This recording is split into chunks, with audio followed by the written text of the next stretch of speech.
अन्नदाता अन्नदाता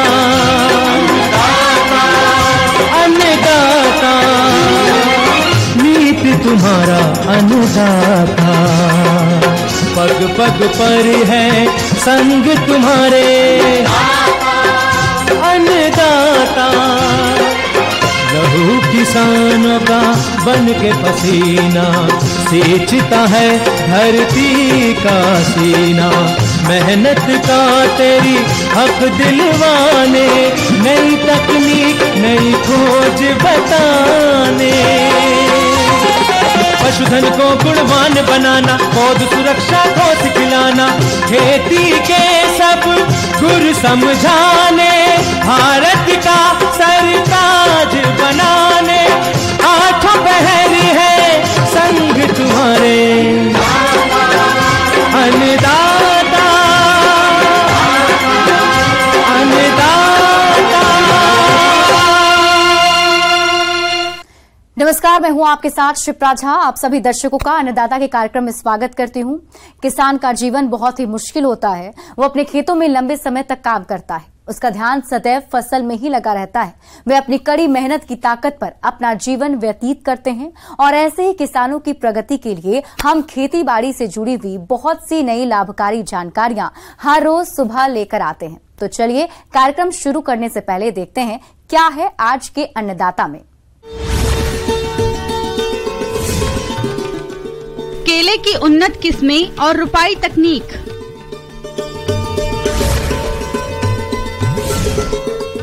poly house में कार्नेशन फूल की खेती फायदे का सौदा।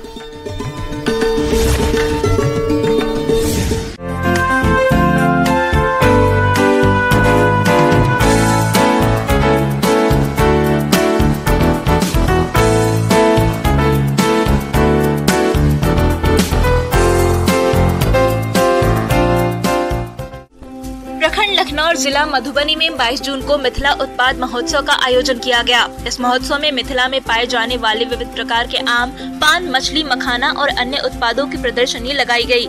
इस महोत्सव में कृषि विज्ञान केंद्र, सुखेत के वैज्ञानिक सहित कई गणमान्य लोग शामिल हुए।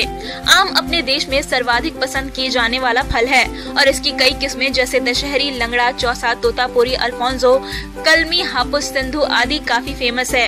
इसी तरह से कई और क्षेत्रीय किस्में भी हैं, जिनका रंग स्वाद बड़ा ही लाजवाब होता है। मगर आज भी आम की ये किस्में क्षेत्र विशेष तक ही सीमित है। अगर किसानों को इनकी मार्केटिंग का रास्ता मिल जाए तो काफी आमदनी हो सकती है।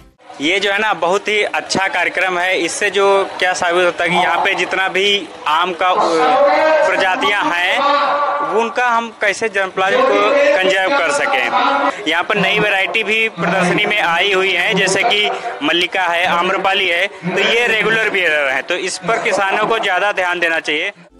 इस महोत्सव में आम की लगभग 200 से अधिक किस्मों की प्रदर्शनी लगाई गई और किसानों को आम की बागवानी से लेकर इनकी मार्केटिंग और प्रोसेसिंग से संबंधित जानकारी दी गई। साथ ही मिथिला की कई कृषि उत्पाद और सह उत्पादों की प्रदर्शनी लगाई गई ताकि किसान जागरूक हो और खेती बाड़ी से अच्छा लाभ कमाएं।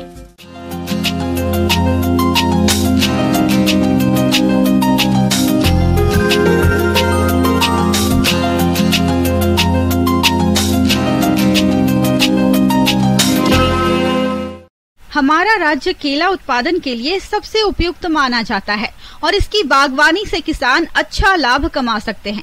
तो प्रदेश के जो किसान इस समय केला के नए बाग लगाना चाहते हैं, वह भरपूर उत्पादन के लिए इसकी कौन कौन सी उन्नत किस्मों को चुनकर और केले की रुपाई करते समय किन किन जरूरी बातों पर ध्यान दें, इस बारे में जानकारी दे रहे हैं बिहार कृषि विश्वविद्यालय सबौर जिला भागलपुर की कृषि वैज्ञानिक डॉक्टर ममता कुमारी।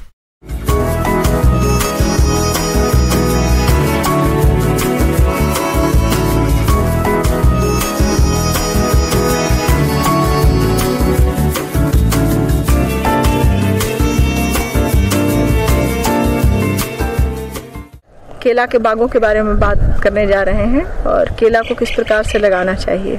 सर्वप्रथम हम लोग बात करते हैं केला के, जो भी केला में ऊर्जा है, केला में जो हम लोगों को तत्व प्राप्त होता है। केला एक एनर्जी का बहुत ही रिच सोर्स है। केला से कई तरह के हम लोगों को विटामिन्स मिलते हैं, मिनरल्स मिलते हैं। बहुत बड़ा प्रक्षेत्र हमारे यहाँ केला का लगता है, जैसे हाजीपुर में केला लगता है, बिहार की बात करें तो भागलपुर में 3-4 प्रखंडों में लगता है। गर्म एवं सम जलवायु केला की खेती के लिए उत्तम होती है। अधिक वर्षा वाले क्षेत्रों में केला की खेती सफल रहती है। जीवांश युक्त दोमट एवं मटियार दोमट भूमि जिसमें जल निकास उत्तम हो उपयुक्त मानी जाती है। भूमि का पीएच मान 6 से 7.5 हो तो इसकी खेती के लिए उपयुक्त होती है। खेत की तैयारी के लिए 4 से 5 गहरी जुताई करके भुरभुरा बना लेना चाहिए। रुपाई के लिए 1 माह पहले ही खेत की तैयारी कर लेनी चाहिए। इसके बाद खेत में गड्ढों को तैयार करके रुपाई की जाती है। केला की जो उन्नत प्रजातियां हैं वो है मालभोग है, आपको रेड बनाना है, लाल केला है, G9 है, ये सब इसकी केला की उन्नत प्रजातियां हैं। साधारणतः किसान इसे जून में लगाते हैं। जून में इसमें गड्ढे की खुदाई की जाती है। इसके लिए मई में गड्ढे की खुदाई करनी चाहिए। मई में गड्ढे की खुदाई आप केला के लिए 2 घन फीट का करते हैं, 2 घन फीट का करते हैं और 6 इंच का मिट्टी को अलग रखते हैं और 6 इंच के नीचे की मिट्टी को अलग रखते हैं। केले की फसल के लिए गड्ढों की दूरी 75 गुना 45 सेंटीमीटर आकार के गड्ढों में रोपित करें। गड्ढों को धूप में खुला छोड़ दें, इससे हानिकारक कीट मर जाते हैं। रुपाई के समय पॉलीथीन बैग को अलग कर लिया जाता है। इसके बाद पौध की रुपाई 1.5 मीटर गुना 1.5 मीटर पर करें। जड़ों को गड्ढे के मध्य में रोपित करें और मिट्टी के आसपास अच्छी तरह से दबा लें। आप गड्ढे की खुदाई कर लें। गड्ढे की खुदाई को छोड़ करके इसके लिए उसको छोड़ दें कुछ दिनों तक खुला हुआ, ताकि उसमें के अंदर का जो कीट है, फफूंद है, वो सारा धूप के गर्मी की वजह से समाप्त हो जाए। अब आप इस दौरान केला की उत्तम प्रजाति का किसी सर्टिफाइड नर्सरी से, प्रमाणित नर्सरी से केला के पौधों को लाने का प्रयास करें। वहाँ पे आप अपना पूर्व में एक बुकिंग कर लें या बता दें कि आपको इतने पौधों की आवश्यकता है। इस प्रकार से गड्ढे की भराई की बारी आती है। गड्ढे की भराई करने के लिए इसमें आप गड्ढे में बहुत थोड़ी मात्रा में लगभग 10 से 15 ग्राम DAP डालें, 50 ग्राम पोटास डालें, नीम की खल्ली डालें। नीम की खल्ली लगभग आप इसमें कम से कम 1 से 2 kg तक डालें नीम की खल्ली, और साथ में इसमें वर्मी कंपोस्ट मिला करके गड्ढे की अच्छे से भराई करें। तब गड्ढे की भराई करने के बाद उसे स्वतः बैठने दें।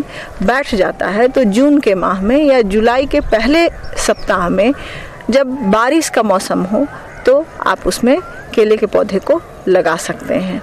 केला को जो लगाया जाता है वो कंद के द्वारा लगाया जाता है, उत्तक संवर्धित पौधों के द्वारा लगाया जाता है। और इसमें हमेशा जब लगाने चलते हैं तो सर्वप्रथम इसके गड्ढे की खुदाई करते हैं, बगीचे का रेखांकन करते हैं कि आप किस प्रकार से लगाना चाहते हैं। केला को साधारणतः किसान 2 गुना 2 मीटर पर लगाते हैं। जब हम 2 गुना 2 मीटर पर केला को लगाते हैं तो हमारे 1 हेक्टेयर में 2500 पौधा आता है। और जब हम इसे थोड़ा सघन करने का प्रयास करते हैं और केला को 1.8 मीटर पर गुना 1.8 मीटर पर लगाते हैं केला को, तो 1 हेक्टेयर में 3086 पौधा आता है। केले के पौधों को लगाने के उपरांत इसमें शुरू में थोड़ा पानी दें। ज़्यादा बेहतर है कि सरकार की योजना का लाभ उठाते हुए केला का पौधा ले, और सरकार केला के पौधों के साथ ड्रिप भी आवश्यक कर दी है, तो ड्रिप को भी लेना ज़्यादा अच्छा रहेगा। और केला में बहुत ज़्यादा पानी की आवश्यकता होती है। केला थोड़े पानी में उत्पादन केला का संभव नहीं है, तो आप ड्रिप ले और सरकार से ड्रिप लगाएं। इसमें ड्रिप लगा करके इसमें ड्रिप के द्वारा ही उर्वरक को देने का प्रयास करें, कीट का प्रबंधन करें। ये सब आप ड्रिप के द्वारा कर सकते हैं। किसान भाइयों, अब लेते हैं एक छोटा सा ब्रेक।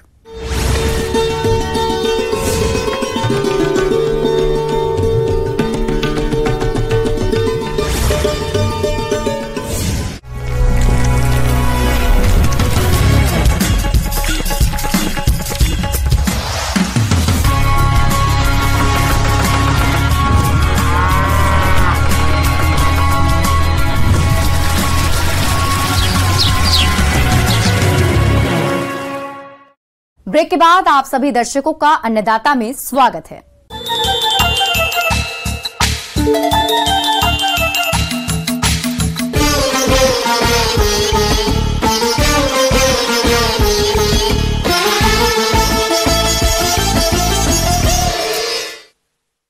आजकल कट फ्लावर के रूप में कार्नेशन की मांग बहुत बढ़ गई है। इसके फूल रंग बिरंगे और काफी खूबसूरत होते हैं। इसी वजह से लोगों को खूब पसंद आते हैं। इसकी खेती पॉली हाउस में उच्च तकनीकियों को अपनाते हुए किसान साल भर कर सकते हैं और इससे अच्छी आमदनी कमा सकते हैं। तो चलिए कार्नेशन फूल की खेती पर तकनीकी जानकारी लेते हैं कृषि अनुसंधान परिषद पलांडू रांची की बागवानी विशेषज्ञ डॉक्टर मोनिका पटेल से।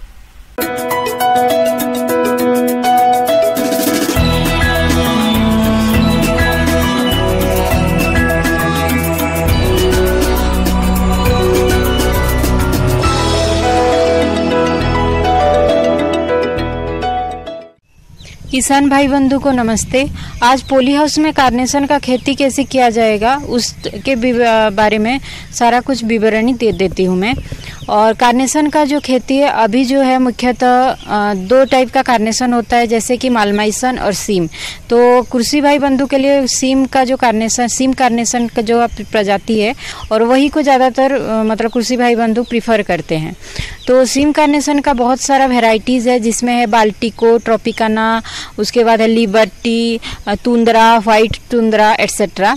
और जो है स्प्रे कार्नेशन और जो है स्टैंडर्ड कार्नेशन, दो टाइप का है। कार्नेशन के स्टैंडर्ड टाइप किस्मों की बात करें तो लाल रंग के फूल के लिए मास्टर किलर, ग्रैंडा, रेड विलियम। पीले रंग के लिए रागिनो, डिसोल, पैलास मुर्सिया, ताहिती। गुलाबी रंग के लिए Leena, Sharina, Pink Sim, Caddy, Oriana. सफेद रंग के लिए White Sim, Roma, Candy White, Sonsara किस्मों का चयन करें। स्प्रे टाइप कार्नेशन के फूल ज्यादा संख्या में छोटे छोटे खिलते हैं। इसमें लाल रंग के लिए रॉनी कर्मा, इंजो, इटना। गुलाबी रंग के लिए Karina, Melody, Silver Pink, Barbara, Media Natalie. पीले रंग के लिए येलो ऑडियन, एलिसिटा, लियोर, काराटाउच। सफेद रंग के लिए आइसलैंड, एक्सेल टिब, व्हाइट रॉयल्टी आदि किस्मों का चयन कर सकते हैं। और इसके बाद जो है ये सीम कार्नेशन को टर्मिनल कटिंग्स, उसका जो पौधे का ऊपर वाला जो हिस्सा है उसी का कटिंग से लगाया जाता है। और इसको 20 से 21 दिन के में इसका जो पौधा तैयार हो जाती है, टर्मिनल कटिंग्स जहाँ से उसका जड़ निकल के आता है। और उसके बाद इसको हम लगाएंगे क्यारी करके, मतलब पॉली हाउस के अंदर। और क्यारी का साइज रहेगा 10 मीटर इंटू 1 मीटर इंटू उसका जो हाइट है उसका वो हाइट रहेगा 45 सेंटीमीटर से 30 सेंटीमीटर तक।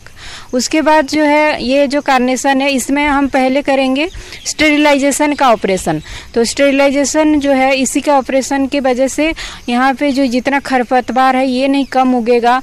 उसके बाद जो है डेजोमेट, ये बहुत ही मतलब लाभदायी मतलब हर्बिसाइड बोल सकते हैं, और फंगिसाइड है और नेमाटीसाइड है जो सूत्रकृमि का, तो इसको रोकता है। इसके बाद हम जब डाजोमेट को एप्लीकेशन करेंगे उसके 15-20 दिन बाद ही हम पौधे जो तैयार हुआ वाला उसको लगाएंगे। और इसमें नाइट्रोजन का जो मात्रा है 10 ग्राम प्रति मीटर स्क्वायर में। और उसके बाद फास्फोरस भी 10 और ये जो पोटास का है वो 30 ग्राम प्रति मीटर स्क्वायर में।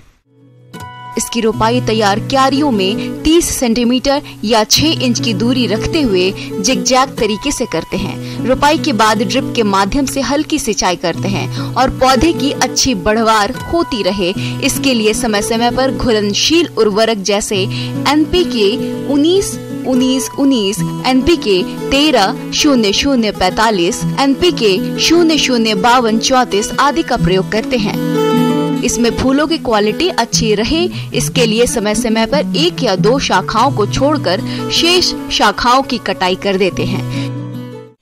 उसके बाद नेक्स्ट जो है नेटिंग क्या है, इसको जो नेट के धागे मतलब तार से इसको ऊपर से ऊपर मतलब स्टेक बांस के या कोई लकड़ी के में उसको ऊपर करके उसको सपोर्ट देना पड़ता है चारों तरफ से और बीच बीच में ही, तो इसको नेटिंग बोला जाता है। जो नेटिंग है इसको हम देंगे 15 सेंटीमीटर, उसके बाद 30 और 35 सेंटीमीटर में, और नेक्स्ट है 50 सेंटीमीटर में। तो जो पौधे को सपोर्ट मिल जाता है, तो इसके बाद जो है ये सपोर्ट इसीलिए बहुत ही ज़रूरी है क्योंकि इसका जो नोड है वो मतलब बहुत आसानी से टूट जाता है, तो इसीलिए इसको सपोर्ट देना बहुत ज़रूरी है। जहाँ तक इसमें लगने वाले कीटों की बात है तो इसमें लाही कीट का प्रकोप होता है। यह कीट कार्नेशन में सबसे ज्यादा नुकसान पहुँचाता है। ये कीट चूसकर पौधों को कमजोर करने के साथ साथ वायरस भी फैलाता है। इस कीट की रोकथाम के लिए डाइमिथोएट दवा का 2 मिलीलीटर प्रति लीटर पानी में घोलकर छिड़काव करें। इसका दूसरा कीट है थ्रिप्स। यह नन्हा कीट पौधे का रस चूसकर नुकसान पहुँचाता है। इसकी रोकथाम के लिए मेलाथियान दवा का 2 मिलीलीटर प्रति लीटर पानी में घोलकर छिड़काव करें। और उसके बाद यहाँ पे हमेशा बोरॉन का जरूर ही एप्लीकेशन कीजिए, जिसको बोराक्स वे में मिलता है वो है 0.2% बोराक्स जो है उसको स्प्रे करना है क्योंकि यहाँ पे बोरॉन का डेफिशिएंसी बहुत दिखाई देता है। उसके बाद इसका जो फसल है 125 दिन से 170 दिन में तैयार हो जाता है, इसका फूल खिलना शुरू हो जाता है। और कार्नेशन का फसल एनुअल नहीं है, ये पेरिनियल है, मतलब 1 वर्ष में ख़त्म नहीं होती, ये देती रहती है। ऑलमोस्ट 2 to 3 ईयर्स तक ये ठीक ठाक खेती दे देगी, जो लाभान्वित हो सकते हैं हम लोग। जब फूल तैयार हो जाती है और इसमें जो 2 टाइप का मार्केट है, एक जो स्थानीय मार्केट में हम अगर बेच रहे हैं और दूसरा है दूर वाला मार्केट में बेच रहे हैं। तो स्थानीय मार्केट में जो पास वाला है, हम तुरंत जब कटाई कर रहे हैं तो तुरंत से हम उसको पानी में रखेंगे क्योंकि ये बहुत मतलब जल्दी इसका में विल्टिंग टाइप का आ जाता है और भंग, तो पानी में रखेंगे। और नेक्स्ट उसके बाद उसको स्ट्रिपिंग करते जाएंगे। स्ट्रिपिंग क्या है, उसका नीचे वाला जो पत्ता है उसको निकालना, तो उसको हम निकालते जाएंगे और उसको ग्रेडिंग करते जाएंगे उसका स्टेम के लेंथ के हिसाब से। और पेटी जिसको नॉर्मल लोकल लैंग्वेज में बोलते हैं, वहाँ पे हम फिर इसका पॉलीथीन में थोड़ा रैप करके ऊपर भाग में, या फिर इसको जो न्यूज़पेपर में रैप करके और ऊपर में थोड़ा कुशनिंग मटेरियल देके, आइदर पुआल से या न्यूज़पेपर का छोटा छोटा बारीकी से कटिंग करके उसको देके फिर हम इसको एक्सपोर्ट करेंगे। आगे और भी है खेती बाड़ी से जुड़ी हुई बहुत सी रोचक जानकारियां। यहां रुकेंगे एक और छोटे से ब्रेक के लिए।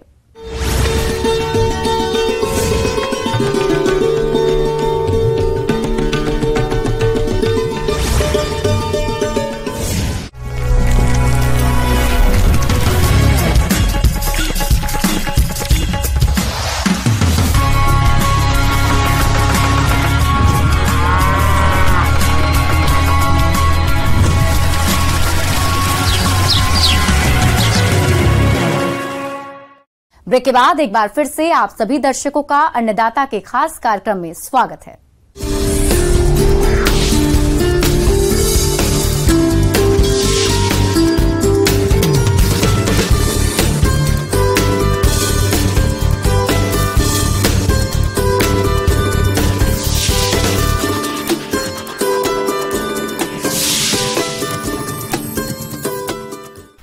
आजकल खेती बाड़ी में रासायनिक दवाओं और उर्वरकों का प्रयोग काफी हो रहा है, जिसका दुष्प्रभाव न केवल मिट्टी और वातावरण पर हो रहा है बल्कि मानव स्वास्थ्य पर भी इसका असर देखा जा रहा है। इसीलिए अब कृषि वैज्ञानिक जैविक खेती को बढ़ावा देने की बात कह रहे हैं।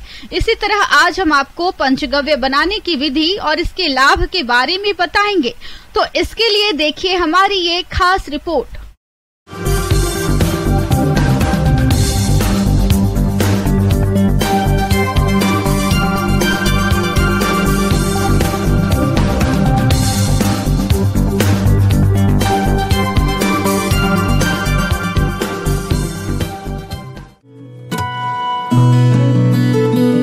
पंचगव्य एक जैविक खाद या प्राकृतिक सामग्री से बनी हुई जैविक विकास उत्तेजक औषधि है, जो पौधों के विकास को बढ़ाने के साथ ही मिट्टी के उपयोगी जीवाणुओं की सुरक्षा करता है, जिसमें मुख्य रूप से गाय का गोबर, गौमूत्र, दूध है। प्राचीन समय में इसका उपयोग खेती की उर्वरक शक्ति को बढ़ाने के साथ पौधों में रोग प्रतिरोधक क्षमता बढ़ाने के लिए किया जाता था। पंचगव्य एक अत्यधिक प्रभावी जैविक खाद है, जो पौधों की वृद्धि एवं विकास में सहायता करता है और उनकी प्रतिरक्षा क्षमता को बढ़ाता है। पंचगव्य का निर्माण देसी गाय के 5 उत्पादों से होता है, क्योंकि देसी गाय के उत्पादों में पौधों के लिए आवश्यक सभी पोषक तत्व पर्याप्त व संतुलित मात्रा में पाए जाते हैं। चलिए एक नजर डालते हैं इसको बनाने की विधि पर। तो पंचगव्य को बनाने के लिए 5 किलोग्राम देसी गाय का ताज़ा गोबर, 3 लीटर देसी गाय का ताज़ा गोमूत्र, 2 लीटर देसी गाय का ताज़ा कच्चा दूध, 2 लीटर देसी गाय का दही, 500 ग्राम देसी गाय का घी, 500 ग्राम गुड़ और 12 पके हुए केले की जरूरत होती है। पंचगव्य बनाने की विधि: प्रथम दिन 2.5 किलोग्राम गोबर और 1.5 लीटर गोमूत्र में 250 ग्राम देसी घी अच्छी तरह मिलाकर मटके में डाल दें और ढक्कन अच्छी तरह से बंद कर दें। अगले 3 दिन तक इसे रोज हाथ से हिलाएं। अब चौथे दिन सारी सामग्री को आपस में अच्छी तरह से मिलाकर मटके में डाल दें। इसके बाद फिर से ढक्कन बंद कर दें। अगले दिन इस मिश्रण को लकड़ी से हिलाने की प्रक्रिया शुरू करें और 7 दिन तक प्रतिदिन दोहराएं। इसके बाद जब इसका खमीर बन जाए और खुशबू आने लगे तो समझ लें कि पंचगव्य तैयार है। इसके विपरीत अगर खटास भरी बदबू आए तो हिलाने की प्रक्रिया 1 सप्ताह और बढ़ा दें। इस तरह पंचगव्य तैयार होता है। अब इसे 10 लीटर पानी में 250 ग्राम पंचगव्य मिलाकर किसी भी फसल में किसी भी समय उपयोग कर सकते हैं।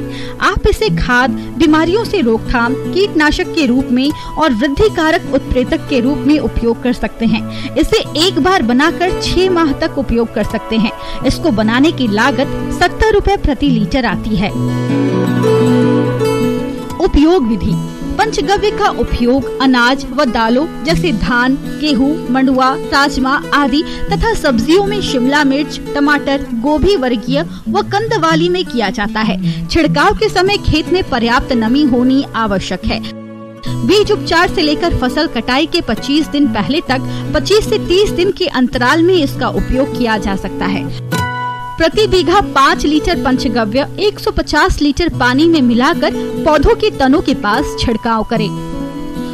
पंचगव्य से बीज उपचार: बीजों के अच्छे अंकुरण के लिए किसान इससे बीज उपचार भी कर सकते हैं। इसके लिए 1 लीटर पंचगव्य के घोल में 500 ग्राम वर्मी कंपोस्ट मिलाकर बीज पर छिड़काव करें और उसकी हल्की परत बीज पर चढ़ाएं। इसके बाद 30 मिनट तक छाया में सुखाकर बीजों की बुवाई करें। पंचगव्य का इस्तेमाल करते समय कुछ सावधानियां बरतना जरूरी होती है, तभी इसका फायदा मिलता है। जैसे पंचगव्य का उपयोग करते समय खेत में नमी का होना आवश्यक है। एक खेत का पानी दूसरे खेत में नहीं जाना चाहिए। इसका छिड़काव सुबह 10 बजे से पहले तथा शाम 3 बजे के बाद करना चाहिए। पंचगव्य मिश्रण को हमेशा छायादार व ठंडे स्थान पर रखना चाहिए। इसको बनाने के 6 माह तक इसका उपयोग अधिक प्रभावशाली रहता है। टीन, स्टील और तांबा आदि के बर्तन में इस मिश्रण को नहीं रखना चाहिए। इसके साथ रासायनिक कीटनाशक और खाद का उपयोग नहीं करना चाहिए। पंचगव्य के प्रयोग से लाभ के बारे में चर्चा करें तो पंचगव्य भूमि की उर्वरा शक्ति में सुधार करता है। भूमि में हवा व नमी को बनाए रखता है, जिससे मिट्टी में सूक्ष्म जीवाणु की संख्या में बढ़ोतरी होती है। इसके प्रयोग से फसल में रोग व कीट का प्रभाव कम करना होता है। पंचगव्य सरल एवं सस्ती तकनीक पर आधारित है। साथ ही फसल उत्पादन एवं उसकी गुणवत्ता में वृद्धि करता है। सबसे खास बात ये है कि इसका पर्यावरण पर कोई दुष्प्रभाव नहीं होता।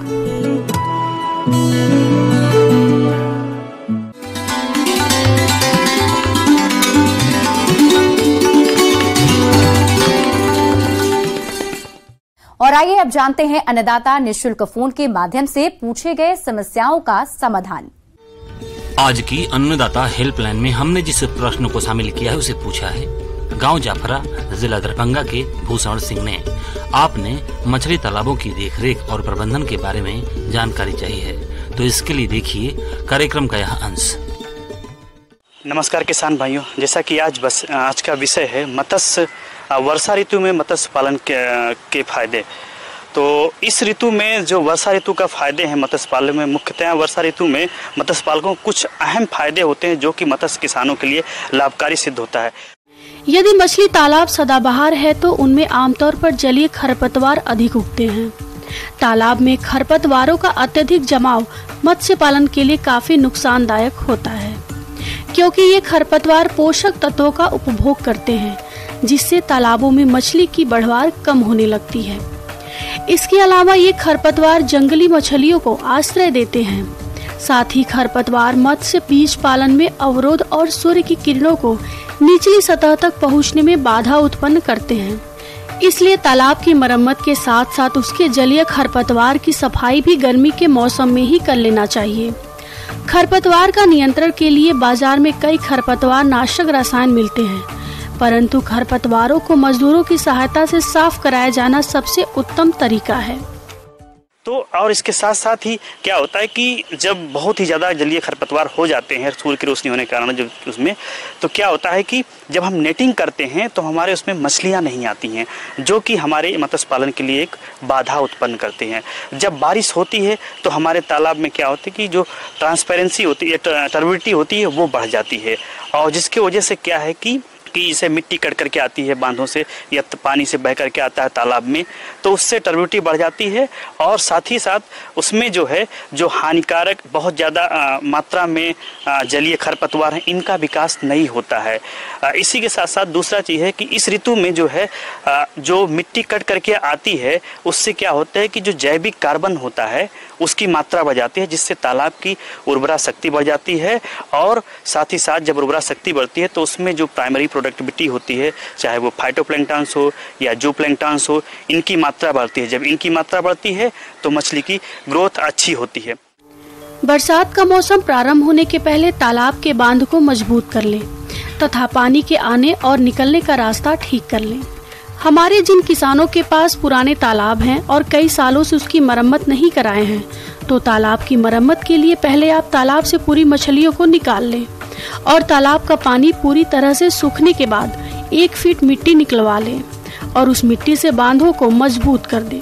इसके साथ साथ कभी कभी क्या होता है कि हमारे जो कृषक बंधु होते हैं, मत्स्य पालक बंधु, उनको जो है पता नहीं चलता, लेकिन हमारे जो तालाब होता है उसका जो पीएच मान होता है वो बहुत ज़्यादा बढ़ जाता है। जब पीएच मान 9 के ऊपर चला जाता है तो वो मछली की ग्रोथ को प्रभावित करता है। जब मछली की ग्रोथ को प्रभावित करता है तो मछली की ग्रोथ नहीं होती और हमारा मत्स्य पालन को नुकसान होता है। तो उस केस में जब वर्षा होती है और बारिश जब न्यूट्रल होती है, जिसकी वजह से जो पीएच मान है वो जो है समान हो जाता है। जब पीएच मान समान हो जाता है तो जिसकी वजह से क्या है कि ग्रोथ जो है मछली की जो है अच्छी होती है, जो 8.5 या 8 के आसपास होता है तो ग्रोथ अच्छी होती है। दूसरी चीज़ जो बारिश का मेन फर्क पड़ता, मेन जो असर पड़ता है वो होता है कि मछलियों की प्रजनन क्षमता में। ज़्यादातर जो हमारी देसी मछलियां हैं वो मानसून ऋतु में ही जो है प्रजनन करती हैं, तो बारिश मछलियों के लिए बहुत ही लाभदायक है। किसान भाइयों, कृषि संबंधित समस्या और सुझाव के लिए आप हमें इस पते पर संपर्क कर सकते हैं। प्रोड्यूसर अन्नदाता news 18 Bihar Jharkhand, Ramoji film city Hyderabad 501512। साथ ही आप हमें ईमेल भी कर सकते हैं। हमारा ईमेल है p18annadatabihar@nw18.com। इसके अतिरिक्त आप हमें निःशुल्क हेल्पलाइन नंबर 1800889216 पर सोमवार से शनिवार सुबह 10 बजे से शाम 4 बजे के बीच संपर्क कर सकते हैं। अब समय हो रहा है आपसे विदा लेने का। कल इसी वक्त फिर से होगी आपसे मुलाकात। नमस्कार।